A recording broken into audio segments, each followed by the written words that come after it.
Elon Musk pledges to fund legal bills of ex-users unfairly treated by employers for their posts. Billionaire Musk says there is no limit to his promise as he faces accusations of allowing hate speech to thrive on the platform.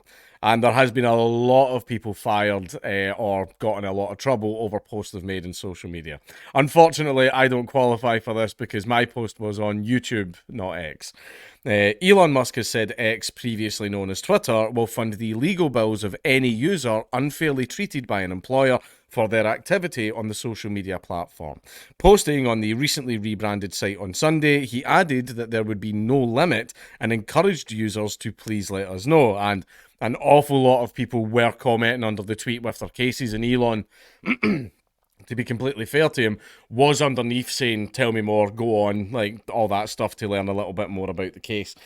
Musk has been vocal about his commitment to freedom of speech in the past, once defining himself as a free speech absolutist. I mean, I understand that he has said that, but you know, tell that to Patriotic Alternative or Nick Fuentes and all the groypers and basically all the other people that have been suspended from Twitter. You know, tell that to Kanye, tell that to Alex Jones. You know, you're not Elon. You're not. I'll admit you've done good work, right? And I deeply appreciate that. However, there have been a lot of times where you have massively dropped the ball. Shortly after acquiring Twitter, he tweeted, "Free speech is the bedrock of a functioning democracy, and Twitter is the digital town square where matters vital to the future of humanity are debated," which that is a fact. I mean, especially during COVID when social media became like the only way for a lot of people to communicate with each other. You know, see the place where society is gathering to have these conversations, then, you know, whoever controls that can control the outcome of elections, as Facebook experimented with and they found out they in fact could. So that means that when these places have a bias, it means that we don't live in a democratic society. We live in a propagandized pseudo-democracy where, yeah, you've got multiple choice, but there is only one correct choice, and you will face severe punishments if you don't make the right one, similar to what they do in North Korea. The post has already received over 18,000 replies, with Musk responding to just one so far from right-wing account Libs of TikTok. I've seen him replying to a few. No, there was a few others. I've seen them. Chaya Raichik, who operates the account, claims US content creator Cara Lynn was fired by her former employer for following her and other right-wing accounts on Twitter. Reaching out to Lynn directly, Musk replied, "Cara, is that accurate?" The billionaire CEO's interactions with the Libs of TikTok account, noted for its anti-trans and anti-LGBTQ content, that's not what it is. It's anti-LGBT, you know, you want to be trans, you want to be LGBTQ, absolutely fine, go ahead and do that. Not around our kids. I think that's a very reasonable middle ground. And if you have a problem with that middle ground, well, might make a man sus, wouldn't it? Have been criticised in the past. In December, it was accused of amplifying anti-trans bigotry when he liked a tweet from them. Earlier this week, X Corp, Musk's firm that owns X, launched a lawsuit against the Centre for Countering Digital Hate. The move came after the group published research criticising the platform for an increase in hate speech under Musk's leadership. X Corp has accused the CCDH unlawful acts to improperly gain access to its data.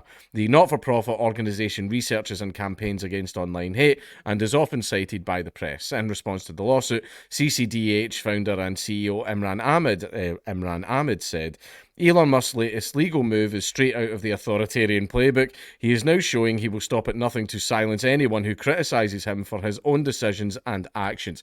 Said with no sense of fucking irony at all. Are you serious, Ahmed? That's literally the purpose of your organisation. That's literally what you were trying to do. You tried to silence people. Then when someone says, "No, you cannot have the data on our servers," you're like, "They're trying to silence us." You are a moron. You're a complete paint fume huffing idiot. That is fucking so stupid. You are no fucking irony or self-awareness whatsoever. CCDH has no intention of stopping our independent research. Musk will not bully us into silence, even though the purpose of your organisation is literally to bully people into silence. I mean, see all of these like stop online hate, stand up to racism. That's their job, to silence people. And everybody says, oh, it's only hate speech. And you think, oh, so just people running around shouting the N-word or something like that. Oh, it's just going to be them. Is it? It's not. It's not. It's not. In fact, it's almost never them. It's literally anyone that has any sort of leaning towards right-wing politics. That's the people that they go after. I think immigration should be toned down just a tad. Boom! All these groups right on top of you to shut you down. That's what it is. It's not, oh, we're here to stop hate speech. You're not. It's that you're there to push your ideological supremacy. You believe that your ideology is the only one that should be believed in because you're like a fanatical religious zealot. And you're like, and your God's the one true God.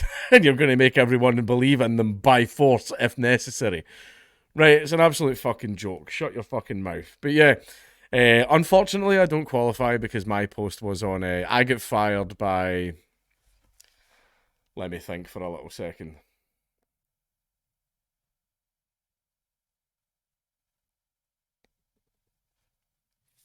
Four employers.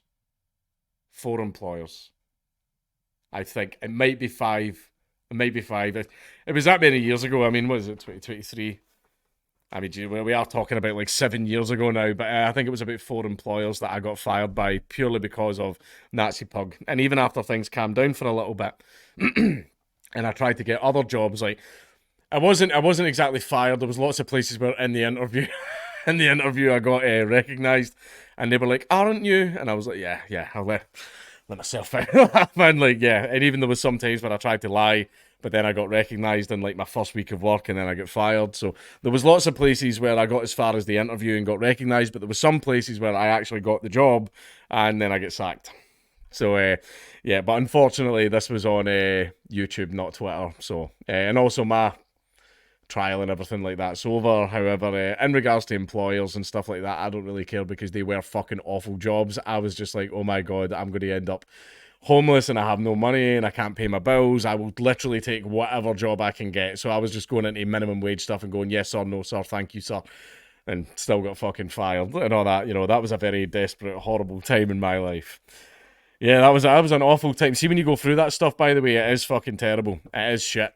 I actually had to knuckle down and approach my mum and dad and ask to borrow money to pay my bills. And my one thing that I've always took pride in is despite my attitude to literally everything fucking else, I've always worked. I've always had a job. I had a paper round from when I was 13. When I was 16, I got my first job. The only times I've ever been unemployed was twice. I had to go on benefits twice, but I was only on benefits for like a month or two.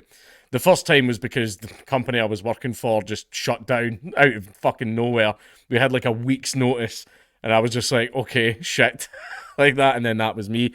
And then the second time was just because there was an altercation between me and my manager, which we will not discuss. I will not discuss without legal representation present.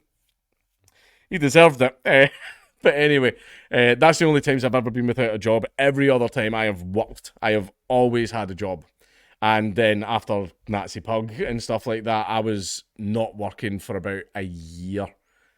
I mean, I was still doing YouTube in the background, but it was, you know, just now and then and everything like that. So yeah, wasn't working for a year and I hated it. Everyone thought, oh, that must have been, no, hated it.